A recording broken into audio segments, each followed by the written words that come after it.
ഇലക്ഷനൊക്കെ കഴിഞ്ഞ് വേറെ രാഷ്ട്രീയമായിട്ട് ആർക്കും ഒന്നും പറയാനില്ല. പിന്നെ വിവാദം ഉണ്ടാക്കലാണ് പണി. ആരാവും ആരാവില്ല, ആരാക്കണം എന്നൊക്കെ.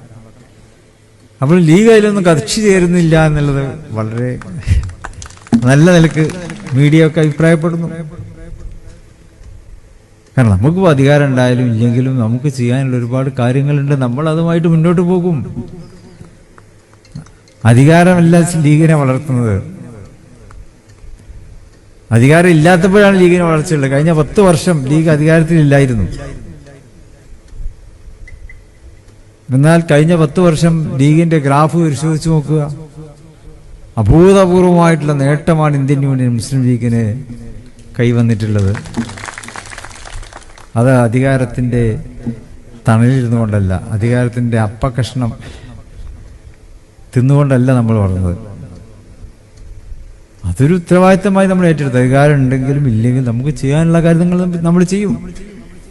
ദേശീയ രാഷ്ട്രീയ പാർട്ടിയെ സംബന്ധിച്ചിടത്തോളം നമ്മുടെ രാജ്യ തലസ്ഥാനത്ത് സ്വന്തമായിട്ടൊരു ഓഫീസ് ഉണ്ടാവുക എന്നുള്ളത്, ഒരു ആസ്ഥാനം ഉണ്ടാവുക എന്നുള്ളത് ഏതൊരു ദേശീയ പാർട്ടിയുടെയും സ്വപ്നമാണ്. ആ സ്വപ്നവും നമുക്ക് സാക്ഷാത്കരിക്കാൻ കഴിഞ്ഞു. അതിപ്പോൾ അധികാരം ഉണ്ടായിട്ടല്ല. സാധാരണ അങ്ങനത്തെ ഒക്കെ അധികാരം ഉണ്ടാകുമ്പോഴാണ് ചെയ്യാറുള്ളത്. നമുക്കത് പറ്റിയിട്ടില്ല. അധികാരത്തിന് വിട്ടുന്ന സമയത്താണ്. ഞങ്ങളെല്ലാവരും ഇതിന് സംഭാവന നൽകിയിട്ടുണ്ട്. ലീഗിന്റെ ഓഫീസുകളുടെ നിർമ്മാണം അങ്ങനെയാണല്ലോ. എൻ്റെ ബാപ്പ പറയാറുണ്ടായിരുന്നു, അന്ന് മലപ്പുറത്ത് മുസ്ലിം ലീഗ് ഓഫീസ് ഉണ്ടാക്കുമ്പോൾ അവിടുത്തെ ഒരു മുതലാളി, ആളെക്കാളും വലിയ മുതലാളിയായിരുന്നു. ആ മുതലാളി ബാപ്പാനോട് പറഞ്ഞു, നിങ്ങൾ ബുദ്ധിമുട്ടുണ്ട, ഞാൻ ഉണ്ടാക്കിത്തരാം. ബാപ്പ പറഞ്ഞു വേണ്ട. നന്ദിപൂർവ്വം നിരസിച്ചു. ശരി, നിങ്ങൾ പറഞ്ഞു ശരിയാണ്. പക്ഷേ ഇതിൽ ഓരോ ഉറപ്പെടുത്തിട്ടാണെങ്കിലും ഓരോ മുസ്ലിം ലീഗ് പ്രവർത്തകനും അതിൽ പങ്കാളികളാകണം. അങ്ങനെ ഞങ്ങൾ ഓഫീസ് ഉണ്ടാക്കിയാൽ മതി. അതാണ് ലീഗിന്റെ ഇത്. അങ്ങനെ ഓരോ ഉറപ്പെടുത്തിട്ടാണ് മലപ്പുറത്ത് ആദ്യത്തെ ലീഗ് ഓഫീസ് ഉണ്ടാക്കിയത്. രണ്ടാമത്തും ഇപ്പം നമുക്ക് ഉണ്ടാക്കാൻ പറ്റിയത് 10 റുപ്യായിരുന്നു ഓരോ പ്രവർത്തകനും എടുത്ത്.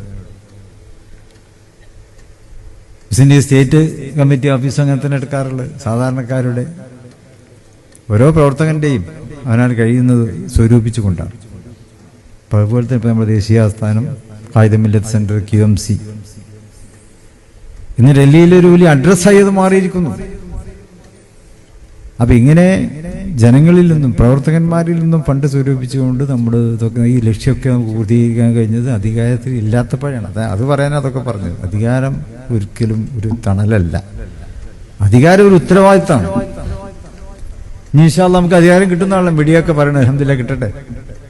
നമുക്ക് ആ ഉത്തരവാദിത്തങ്ങൾ എങ്ങനെ നിർവഹിക്കണം എന്ന് ഇൻഷാ അല്ലാഹ് കേരളത്തിൽ നമുക്ക് നല്ലൊരു മാതൃകയായിട്ട് തന്നെ നമുക്ക് അധികാരത്തിൽ നിലനിർത്തണം, അധികാരത്തിൽ തുടരണം. ഇൻഷാ അല്ലാഹ് നിങ്ങളുടെയൊക്കെ പ്രാർത്ഥനകൾ ഉണ്ടാകണം എന്നാണ് എനിക്ക് പറയാനുള്ളത്.